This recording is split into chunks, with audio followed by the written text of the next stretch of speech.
And as soon as I went in, I was like, I better, she's already worried about bear because she was living in Oklahoma. And I was like, okay, I'm not gonna tell her about this. Hey, I got the camera set up, and we're sitting there and we had like the little window pulled open. I said, do you need anything? And literally outside, I was talking to her like this, and right outside, less than 30 feet, the loudest pursed lip whoop I'd ever heard in my life. And she got nervous and started talking really fast. I was like, shh. And as I'm shushing her, and again, this is all happening very quickly, the whoop gets a response. And then the response was, again, very specific, but it was farther down, what I would say down French Hill Road now, like farther up the mountain, but not far, maybe a quarter of a mile. You hear this very, very loud, a two-tone whistle.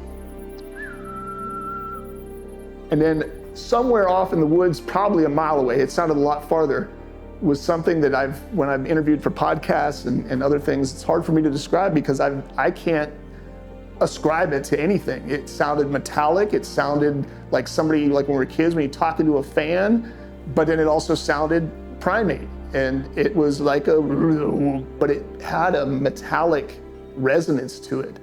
It's almost like a vibration. Like when you talked into a fan, you would get that whoa, whoa, I am your father, Luke. It was like that, but more metallic. And that's the only thing I can say. It was like a vibrational voice.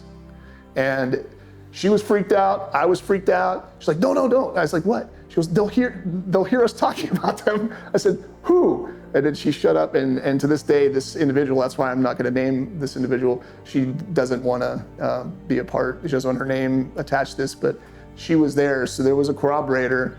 And the next morning, I would pace that out. I would find that branch. And when I measured it, where that branch was bouncing through the eyes was 12 feet in the air. And it's just, I'm glad whatever it was that had those eyes, that I couldn't see it, because I don't know what I would have done. I mean, when I was tired, I'd driven all the way from Boise that day, 500, I think it was 500 miles. And so I was exhausted and ready for bed, but I know what I saw.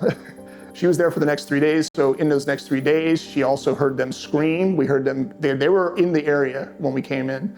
But that night, that was the last that we heard of them.